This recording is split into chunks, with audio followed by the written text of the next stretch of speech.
Ah, le sacré Mac Flanagan, encore et toujours. Messieurs, bonjour, j'espère que vous avez la pêche et que la vie vous traite bien. Aujourd'hui, nous allons prêcher la bonne parole avec Midnight Mass. Je kiffe ce titre en anglais, mais c'est le serment de minuit en français. Mac Flanagan a pris un abonnement avec Robbery Boy Chronicles.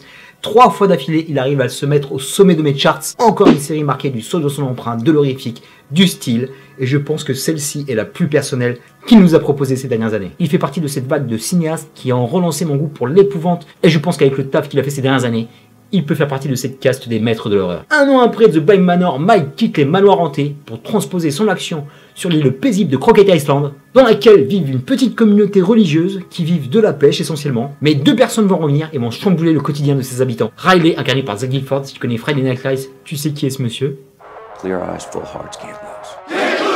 Monsieur sort fraîchement de prison et il est encore traumatisé par ce qu'il a fait. Et il va tenter tout doucement de retrouver sa place auprès de sa famille et au sein de cette communauté. Et il n'est pas le seul à la fête, il est accompagné par le père Paul qui est là pour remplacer le prêtre catholique local. Son arrivée va complètement ébranler l'île parce qu'il va se passer des choses extraordinaires et mystérieuses. Warning, ceux qui ne sont pas aficionados du processus de Mac Flanagan dans ses séries, c'est toujours un peu épineux, difficile d'y rentrer, parce qu'il prend son temps pour installer toutes les intrigues pour mieux t'attraper sur la fin. Alors tu vas peut-être bégayer sur le premier épisode parce que c'est très long comme d'habitude, mais si tu restes, mon gars, tu vas être gâté. Car la série évolue non-stop, ça monte en patate jusqu'à la fin qui m'a complètement achevé.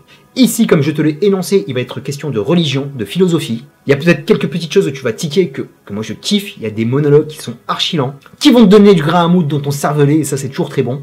Il n'y a pas d'effet horrifique cheap, pas de jumpscare à la con. La peur, la violence et le fantastique sont là pour servir le propos. Comme d'habitude, le propos avec lui est universel parce qu'il va questionner ton rapport à la famille, ton rapport à la religion, ton rapport à ta propre foi. Que tu sois croyant ou non, il va te parler du deuil, il va te parler de la portée philosophique de ta présence sur Terre. C'est extrêmement riche, mais c'est tellement mature, c'est tellement canon, c'est une série qui ne te prend jamais pour un con. Une série qui ne prend jamais parti pour l'un ou pour l'autre. Une série qui va te parler d'une communauté, on proie au doute, complètement isolée, car malgré l'extrémisme religieux qui pointe son nez, il y a tout le temps une sorte de démocratie qui te fait croire en l'avenir, qui te fait croire à un dialogue, même si sur la fin de la série ça va complètement partir en sucette, mais tu arrives à expliciter pourquoi tellement tout est bien installé. Avec Midnight Mass, les sentiments seront toujours plus forts que le sang. Avec Midnight Mass, tous les clichés horrifiques seront balayés par l'émotion. Est-ce que c'est beau ce que je viens de dire? Et c'est une série qui parle de manière intelligible des insulaires, un village où tu n'as pas d'anonymat, où tout le monde se connaît, et ce depuis des générations. Et là encore, il est très fort parce qu'il a donné beaucoup de douceur, limite t'as envie d'aller habiter avec eux.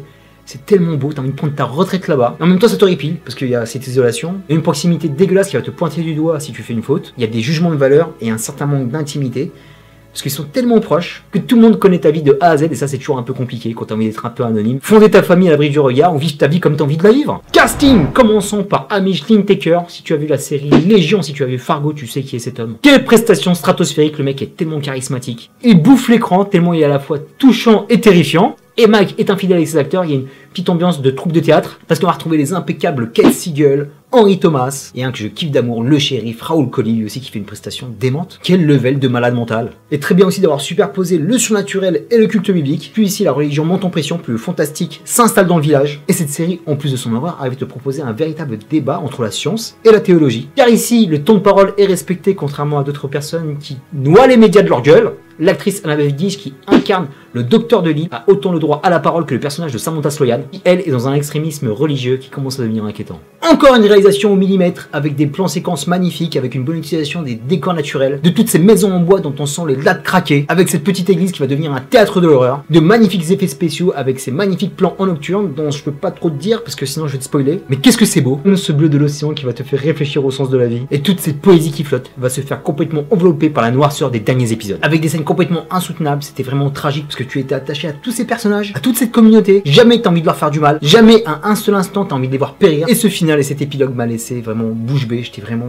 dégoûté sur mon canapé, j'étais complètement KO, complètement triste, mais vraiment j'étais tellement heureux d'avoir vécu ce sommet d'horreur. Je pense une de mes meilleures découvertes de cette année 2021, la meilleure œuvre horrifique, je pense aussi par rapport à moi que c'est la meilleure série de Mac Flanagan, mais là le parti pris personnel est tellement fort que j'ai réussi à me connecter avec pas mal de ces personnages, que je la porte très haut dans mon cœur. On parlait de séries surcotées avec Squid Game, là je pense que c'est une série sous-cotée qui va passer en dessous des radars, donc je te conseille de la binger, non pas de la binger, de prendre son temps. Un petit épisode tous les 2 jours histoire de digérer. Parce qu'avec lui c'est toujours exigeant, c'est tellement riche, mais tu es tellement récompensé. Donc mon pote, fonce la voir. Terminus pour Serment de minuit, je te dis à très bientôt pour de prochaines vidéos. D'ici là, porte-toi bien, merci pour tes likes, tes partages, tes commentaires. Est-ce que tu as vu Serment de minuit? Qu'est-ce que tu penses de l'œuvre en général de Mac Flanagan? Plein de gros bisous. Peace and love. To run.